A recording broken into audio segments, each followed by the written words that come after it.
Hello everyone, Chef here, and welcome to the 32nd episode of a quick overview. A couple months ago, I did a video on unreleased Skylanders, so to follow up, today we'll be taking a look at scrap Skylanders. You're probably wondering, what's the difference between an unreleased Skylander and a scrap Skylander, Chef? Well, to me, an unreleased Skylander is a Skylander that was planned to be released, and was almost released, but due to unforeseen circumstances, it never did. And a scrap Skylander is a Skylander that was going to be in the initial roster for a game, but was scrapped and replaced by another Skylander. And in some instances, those Skylanders came back for future games. With that out of the way, let's have a look at some scrap Skylanders, starting off with Spyro's Adventure. Considering this is the first game in the franchise, it's no surprise that quite a lot of Skylanders were unfortunately scrapped, with some being replaced and others being repurposed into something else. Tarclops is probably the most recognisable scrap Skylander that people know about, with his story being pretty common knowledge. Tarclops was made all the way back when Skylanders was still Spyro's kingdom, and as the game developed, so did he, and he made it really close to the final roster, with more and more prototypes getting made of him, and even a card as well. Originally, Tarclops was called Cyclops Snail, and after some feedback, they changed him from blue to purple, because the designers thought that they couldn't have two purple characters, since Spyro was already purple, and he was a staple of the game, and maybe they thought kids could get confused. Then the devs got a prototype of Cyclops Snail, and thought he didn't look detailed at all, not in the way they wanted him to be. After another revision, he was now Tarclops and made out of oil, sporting a darker blue colour scheme, but by the time they had finished him, they came to the conclusion that he was just too simplistic. But they liked everything they had made for him, so they reimagined him into Zap, transferring the moveset and abilities over to him. Tarclops was also supposed to be in the starter pack, but he was changed out for Trigger Happy instead. However, Tarclops wasn't entirely forgotten about, since the Skylanders Trap team, a Tarclops hat called the Goop Hat can be found as a reference to him in one of the levels. Sundragon has a very similar story to Tarclops. Originally, he was going to be part of the main roster for the first game, but quite far into development, he was scrapped and replaced by a camo.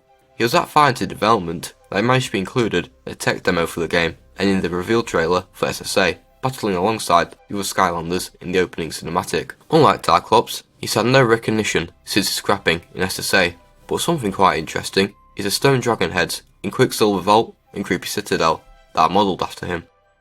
Originally, Haldor was the basis for another Skylander and made it to the plastic prototype stage and was almost finished and ready to go for the final game. But in a similar instance to Tarclops, this time round the designers thought that they could do something more with his personality, since he didn't really fit in that well amongst the rest of the cast consisting of dragons and creatures. After some brainstorming, Haldor was turned into Double Trouble, the opposite of what they wanted Haldor to be. Haldor was a grumpy old wizard, whereas Double Trouble was a wacky voodoo mage, and luckily Haldor was repurposed into an NPC for the Empire of Ice, hence why you might think that you've seen him before.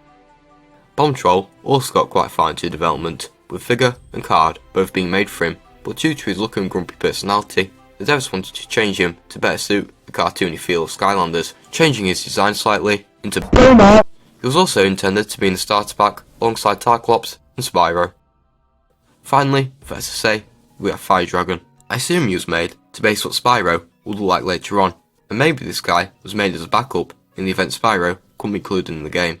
He was both in early builds of the game and got a physical figure which can be seen in this pretty famous image, but luckily Spyro was included in the game and they just remodelled and changed Fire Dragon up a bit to make him into the Skylanders Spyro we see today. It can also be found in the files for Skylanders Giants.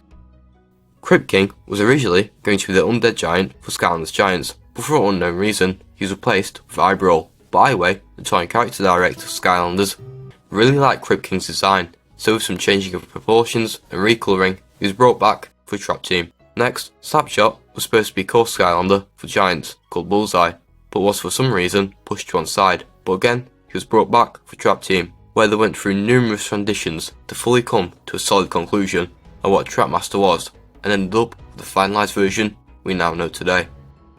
I'm going to slot the next couple of characters here, because 1, I don't think they're even supposed to become proper Skylanders, and 2, I'm pretty sure they were made around the time of Giants. So Toys for Bob at one point decided to make figures of a couple of NPCs, Hugo, Arbo, Glumshanks and Chaos. As you know, Chaos became a Skylander in Imaginators, and the others didn't and just remained NPCs.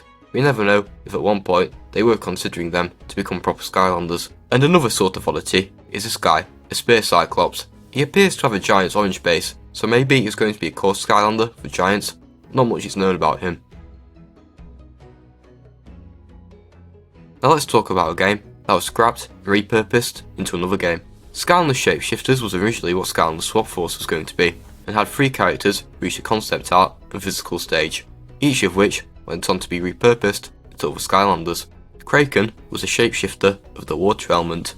What his moveset was envisioned to be was passed on to Washbuckler, and his design was changed into Riptide. Aftershock was a shapeshifter of the earth element, and was more than likely made into Fistbump, a core Skylander from Trap Team. And finally, the shapeshifter of the air element, Breezewing, was probably remade into Stoneblade. Now I'm just going to combine the scrap Skylanders from Trap Team to Imaginators together in this segment, because they're pretty few and far between. Most Skylanders that were scrapped around this point in time were digital Skylanders, and never got figures made of them. I call this guy Mabu Wallop because I am very certain that this guy was maybe going to be a giant in Giants, but was replaced by Crusher, and the concept for him was reinvented into Wallop. And Wallop looks pretty similar to Mabu, and this guy is just a really jacked up Mabu with a giant hammer.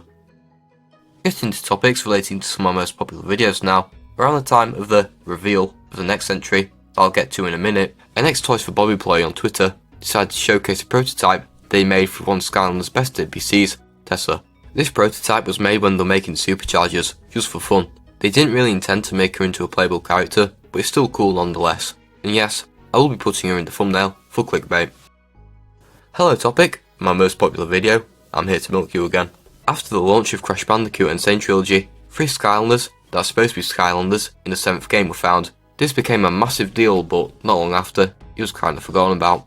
Until February of this year, where a Redditor posted their collection and showed off 2 never before seen prototypes of Slaprot and Dust Bunny. If you're watching this video, you've probably watched this video, and this video, and maybe the one that came before that I had to take down. And yeah, these are real, and were being worked on for the 7th game, that was going to be an online MOBA. Also, another thing, although there was no figure, the Riding Hood Skylander did get to the NFC chip stage. And I won't show the images because I was told someone else wanted to show them, even though I could, since it's been about 3 months now.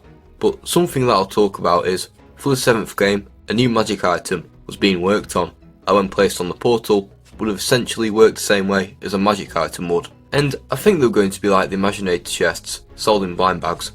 Well, I hope you enjoyed the video. That is all for the physical side of Scrap Skylanders, but stay tuned, as sometime soon, I'll be going over the digital side of Scrap Skylanders. The Skylanders that only made it into being encoded within the game, with no physical figures being produced. Also, thank you to everyone that voted on the poll, apart of this video, and sorry for not wording it right the first time. I'm probably going to do more of these in the future, because it's been quite fun. But this is all for now, and see ya.